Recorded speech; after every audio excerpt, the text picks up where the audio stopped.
Welcome back. Several writers come back, but it's good to see you. Put your seatbelt on. We wouldn't want something to happen. It is not your time yet. Of course, the radio doesn't work. But I have a story for you. Bennie was my last fare. A fare with one heck of a story. He was in a dimly lit restaurant, with friends sharing drinks and swapping creepy stories. Bennie was new to the group, but he decided to contribute.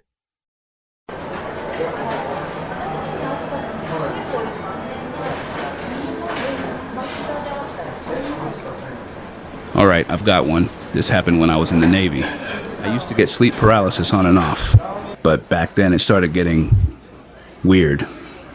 Not just the usual pressure on your chest thing. I started noticing something different, like even though I couldn't move, I knew there were other people in the room. It was terrifying, yeah, but almost familiar. Like being at a haunted house with your friends. You're scared, but you know someone's around. Anyway, I got transferred up to Northern California for recruiting duty. That's when things really took a turn. The sleep paralysis episodes got worse, more intense. But I still had some control. I could keep my eyes shut and I'd just lie there listening. Sometimes it was whispering, sometimes gnashing teeth, growling, real nightmare fuel. Over time, I figured out how to fight it. Break it down to baby steps. Wiggle a toe. Twitch a finger. It felt like I was taking control back. But then, one day, it changed. I had crashed on the office couch after PT. Just a quick nap. Nothing serious. I woke up paralyzed. Usual heavy feeling, hard breathing. But this time, I heard her. A woman. Crying. Not loud, but like soft, like muffled sobbing.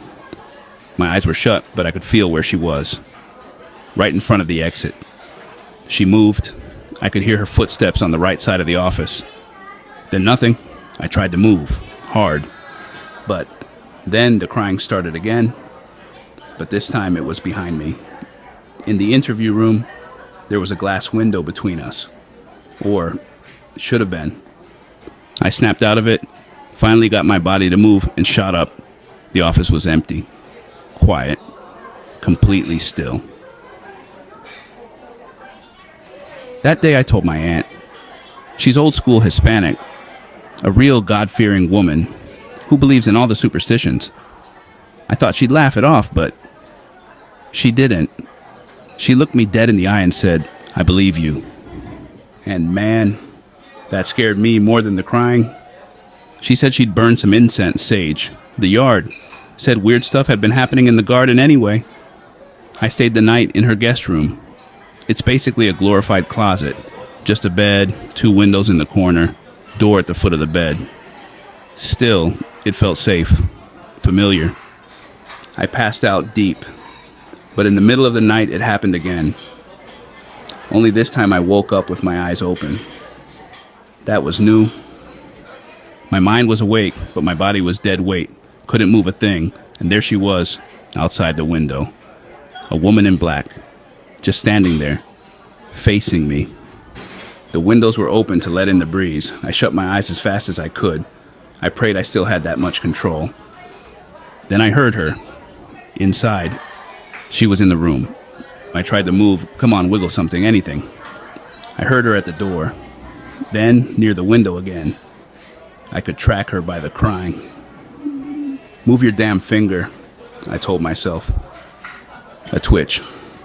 "Good, now close your fist," I told myself, fear building. She was getting closer, crying louder. "Close your damn fist," I told myself with all my might. Then I felt it. Her breath right on my face. Still crying. And finally, I closed my fist. Panic hit me like a wave. I threw that fist forward with everything I had. Felt it connect. Bone on bone. It was real. I remember that feeling from when I decked a kid named Tommy back in high school. Same exact hit. That sharp sting, the way your knuckles feel when they meet someone's face. But this time, no scream. Just silence. The crying stopped. I opened my eyes, fist still raised. Nothing. The room was empty. But here's the kicker. My knuckle, bloody. And when I looked closer, there was a tooth mark, like someone bit me, or like I hit someone hard enough to chip a tooth. So, you tell me, man, was I dreaming? Or did I hit something that shouldn't have been there? There's a beat of silence at the table. Forks pause midair. Someone shifts in their seat. Luis, one of the quieter friends, spoke up. You said she was crying? Luis said nervously. Bennie. Yeah. Software almost like she didn't want to be heard. Luis, I met her once too, man. Years ago. Down by the river behind my grandma's place in Juarez. Thought it was a ghost story until I heard her wailing. I didn't sleep for a week. I swear to God. That was her, Bennie.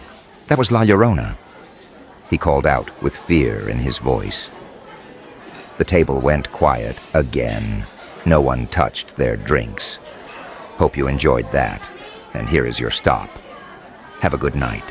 And maybe if I see you next time, I can tell you Luis's story. Follow me. I always follow back. It makes it easier to find you when it is your time.